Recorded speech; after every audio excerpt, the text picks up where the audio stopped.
Essa é uma outra discussão interessante também, doutora Thalita.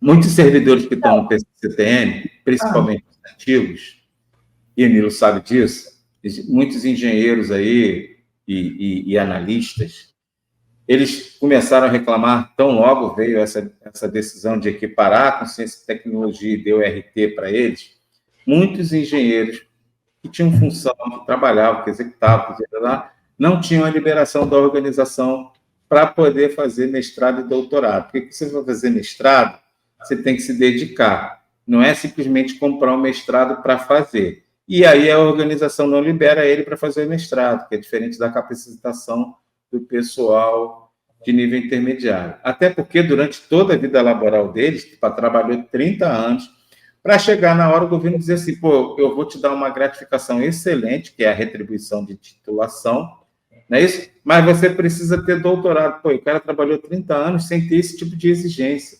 E aquele que para fazer mestrado, porque para você ter doutorado, você tem que ter o mestrado primeiro. A especialização, acho que quase todos eles tiveram. Mas mestrado, nem todo mundo teve. Entende? E aí você precisa que a organização te libere quase 6 meses para você fazer o mestrado. Para depois disso, você requerer um doutorado. Entende? E aí você pegar para um servidor que já está com 25 anos de vida laboral e exigir que, a partir daquele momento, ele tenha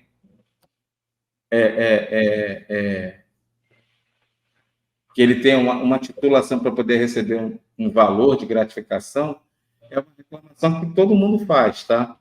Em geral, até mesmo servidores de ciência e tecnologia, nem todo mundo tinha mestrado e doutorado, mas quando você está num ambiente de pesquisa, e foi em 95 que você teve essa mudança da carreira de ciência e tecnologia, muita gente buscou o mestrado, mas a discussão de mestrado e doutorado, ela veio depois. Primeiro você criou a cultura para que esses servidores se capacitassem com mestrado e doutorado, e aí depois vieram as discussões para equiparação. Isso não aconteceu em ciência e tecnologia militar, perdão. E muita gente ficou chateada e desanimada, meteu o pé, foi embora, se aposentou sem ter. A galera que está na ativa hoje, nem todo mundo tem, mas querem ter.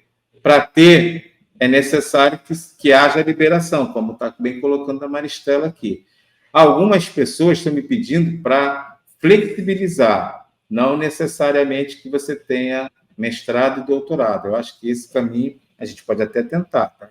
Mas eu acho que não sei se seria o ideal. Mas como buscar a liberação da organização sem necessariamente que ela autorize? Como é que ele vai fazer? Licença?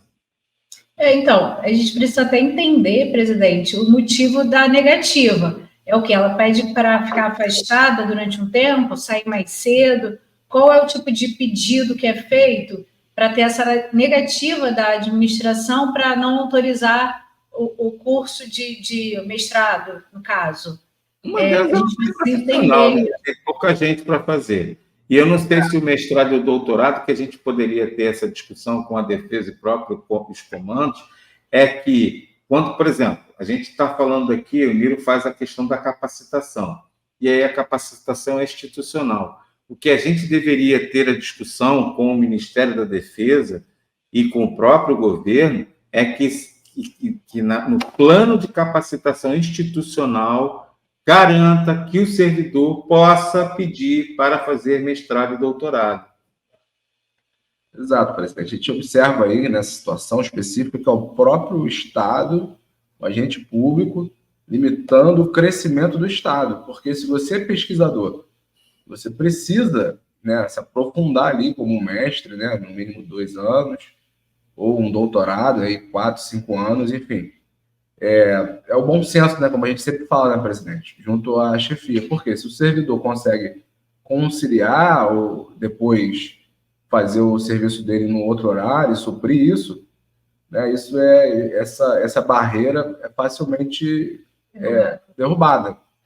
Mas a gente já, a partir do princípio, nós tivemos um processo, acho que no servidor do CETEX, né, e a SOEM especificamente, a gente recebe muitas reclamações ele estava justamente nessa situação aí, tá? Só que no caso dele, ele ainda estava com algumas matérias online na pandemia, né?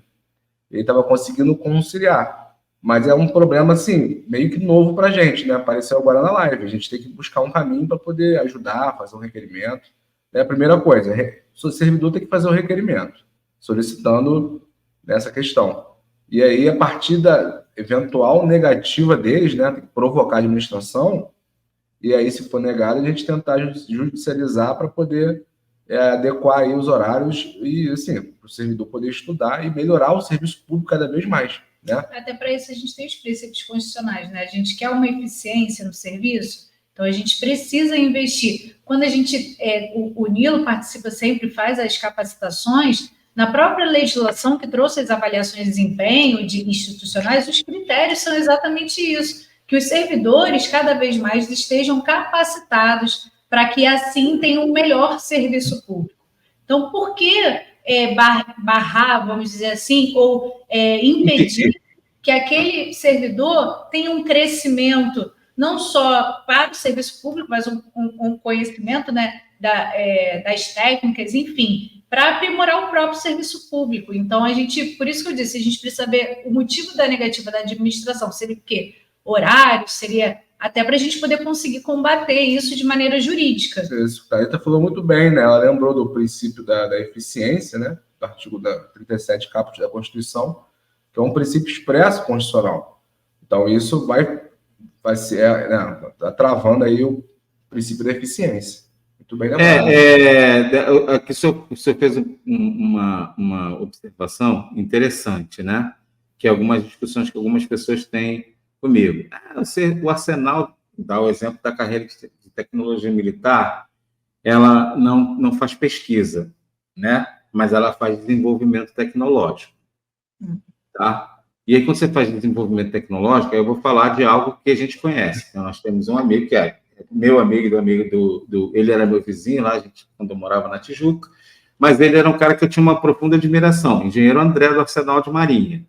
Ele era engenheiro de solda, tá? E dos carros-chefes da discussão que eu apresentava, por exemplo, porque o Arsenal de Marinha, você me perdoe, você que é do Exército Aeronáutico, mas eu falo muito do Arsenal de Marinha, porque o Arsenal de Marinha foi o carro-chefe do Comando da Marinha para a criação da carreira de tecnologia militar, porque a gente está falando de construção de submarino.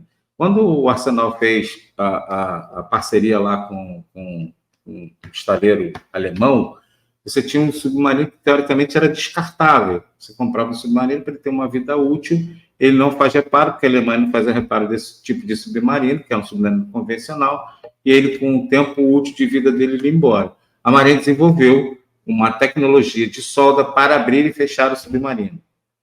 Entende? Para poder fazer a manutenção dos equipamentos internos. Então, o Arsenal desenvolveu a solda para abrir e fechar o submarino. Abre o submarino e fecha o submarino. O André foi um dos engenheiros que talvez tenha participado. E o André chegou a fazer mestrado de solda. E o Arsenal liberou o Arsenal. Então, eu estou falando de alguém que não fez pesquisa, ele fazia pesquisa de solda, mas o desenvolvimento dele ajudou muito o Arsenal de Marinha com essa capacitação dele. Mas ele foi liberado para ser capacitado. O que ela está falando aqui é da liberação. Então, a gente precisa começar a olhar para essa dinâmica de auxiliar os servidores que quiserem se capacitar.